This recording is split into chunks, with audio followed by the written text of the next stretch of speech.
Election की गर्मा गर्मी चल रही है, जिसकी वजह से बच्चों को भी छुट्टियां हो गई हैं, बड़ों को भी छुट्टियां हो गई हैं, और अब घर में बैठ के हम लोगों ने फारिग तो बैठना नहीं है, तो कोई ना कोई पकवान तो चलेगा ही, और हमने इलेक्शन को एंजॉय भी करना है।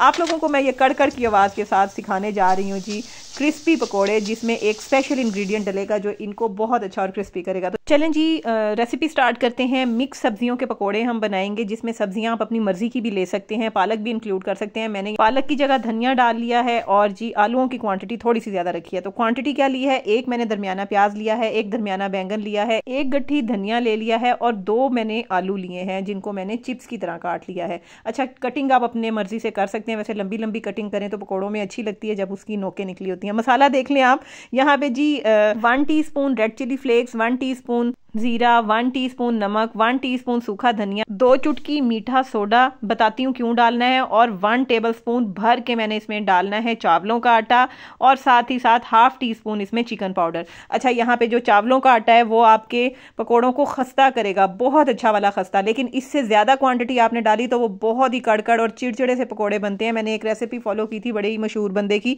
बट वो पकोड़े बिल्कुल बर्बाद हो गए थे। फिर मैंने खुद इसको मैनेज किया कि मैंने 1 टेबलस्पून, ये जो क्वांटिटी बताई है ना मैंने आप लोगों को सब्जियों की, इसमें 1 टेबलस्पून आपने डालना है भर के चावलों का आटा, और साथ ही आपने 2 चुटकी मीठा सोडा भी डालना है ताकि लेवल हो जाए, ठीक है ना। मीठा सोडा जो है वो थोड़ी सी सॉफ्टनेस रखेगा, और जो चावलों का आटा है वो क्रिस्पी करेगा।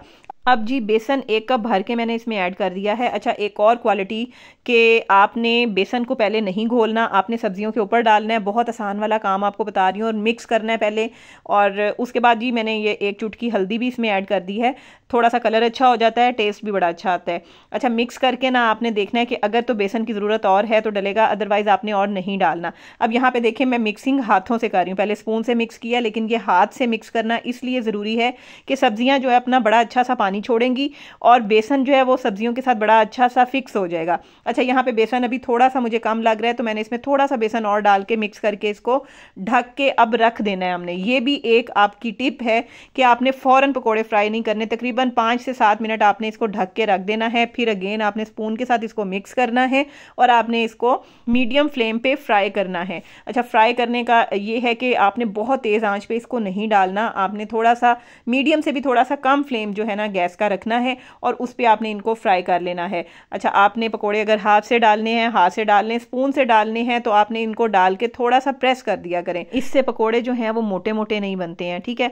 और आपने कढ़ाई बहुत ज़्यादा नहीं भर देनी, ओवरलोड नहीं करनी है। अच्छा, हाथ से डालने का मुझे मसला ये होता है कि वो ना फिर चूरा थोड़ा सा ज़्यादा बन जाता है पकोड़ों का, तो अगर स्पून से डाले जाएँ तो बड़े अच्छे मैनेज पकोड़े बनते हैं।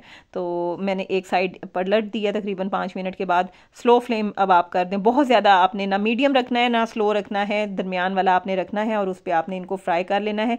ये देखें जी, कुछ देर के बाद ही पकोड़ों का कलर कितना खूबसूरत आ गया है, और ये देखने में ही क्रिस्पी लग रहे हैं। तो ये खाएंगे आप तो आपको इसका रियल टेस्ट पता चलेगा। ये मैंने आज आप लोगों के साथ अपनी एक मैजिकल रेसिपी शेयर की है। अगर आप चाहें तो इसमें मेथी भी डाल सकते हैं, सूखी मेथी, वो भी जो है अक्सर लोग डालते हैं, अक्सर घरों में डलती है, तो उसका कोई इशू नहीं है। पालक डालना चाहें तो आप पालक भी डाल सकते हैं। सब चीज़ें जो हैं आपको पता है पकोड़ों में बहुत ही अच्छी लगती हैं और बहुत अच्छा टेस्ट देती हैं। और चिकन पाउडर अगर आप डालना चाहें तो डाल लें, अदरवाइज़ ये कोई बहुत ज़्यादा ज़रूरी इंग्रेडिएंट नहीं है। तो ये थी जी मेरी गर्मा गर्म क्रिस्पी पकौड़ों की रेसिपी, जो कि उम्मीद करती हूँ आप लोगों को बहुत अच्छी लगी होगी। अगर अच्छी लगी है तो ज़रूर बनाइएगा और मुझे बताइएगा कि आप लोगों को ये रेसिपी कैसी लगी। रमज़ान भी आने वाला है, इलेक्शन भी थे, फारिग भी थे, छुट्टियाँ भी थी, तो मैंने कहा चलें जी मौके से फ़ायदा उठाया जाए।